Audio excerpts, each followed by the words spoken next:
can you please welcome Shabana Mahmood, who will be taking over from me as the chair. Yeah, thank you.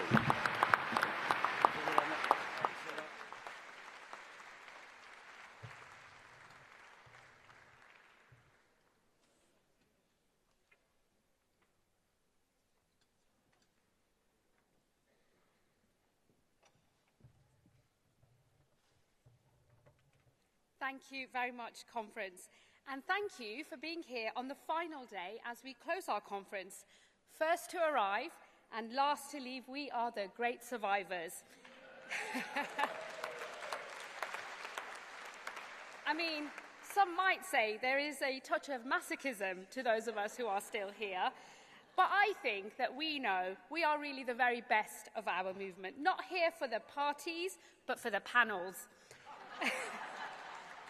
Not here for the drinks, but for the debates. And not here for the questionable karaoke at the mirror party, but for the motions on the floor of conference.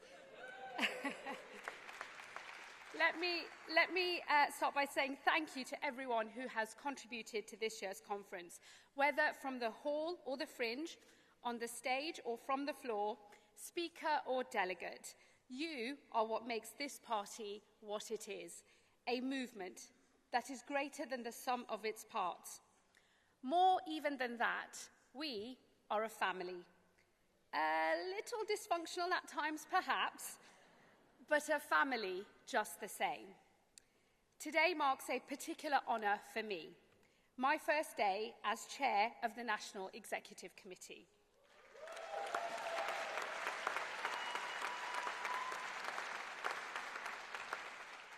And it is a privilege to chair the body that unites each element of this party, the Cabinet and our Members of Parliament, councillors and CLPs, trade unions and affiliates.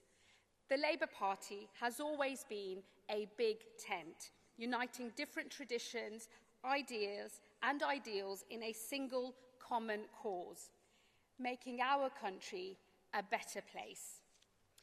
I have now been a member of the NEC for nearly a decade.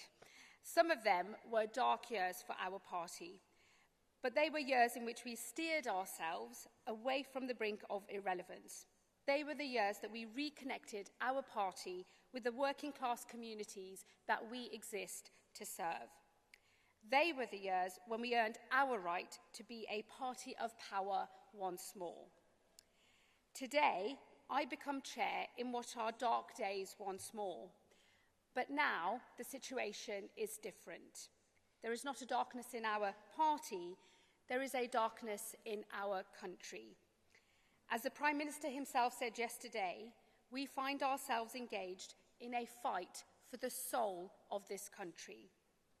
And we have a choice between fear and hope, between division and decency, between grievance and renewal. I know the path that we will choose because I know the vision of this country that we all believe in. It is a vision of an open, tolerant, generous place. It is a patriotism that speaks but does not feel the need to shout.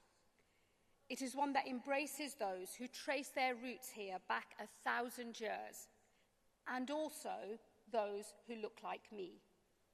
It is a patriotism that accepts that some things about our country will change, but that there is something essential that will always endure.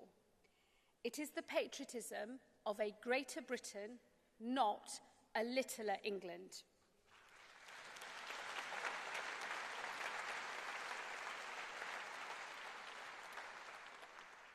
We have met in a moment in which a patriotism like this is at risk.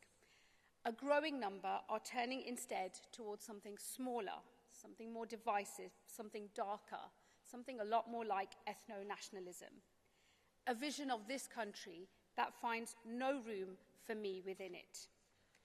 I refuse to give up my belief that we can still reach out to people, because I know that we still have the power to persuade. Yes, we are in a fight, but that fight is far from over. And if there is one thing I know about the Labour Party, it is that we are always up for a fight, and we fight to win.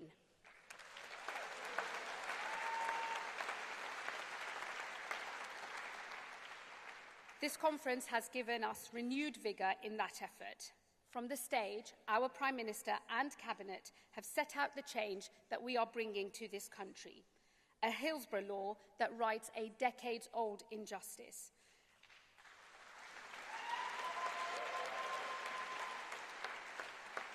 A defining new target that lifts vocational education to where it should be, equal to or even greater than a university education.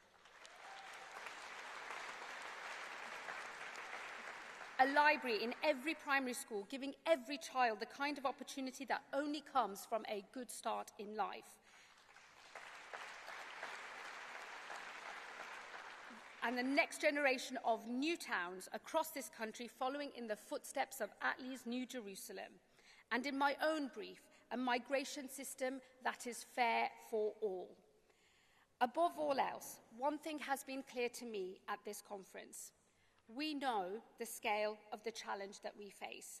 We know that working class communities across this country are calling out for change. That change is underway. Yes, change takes time, but change is coming. And together, I know that we will renew this country. Thank you, Conference.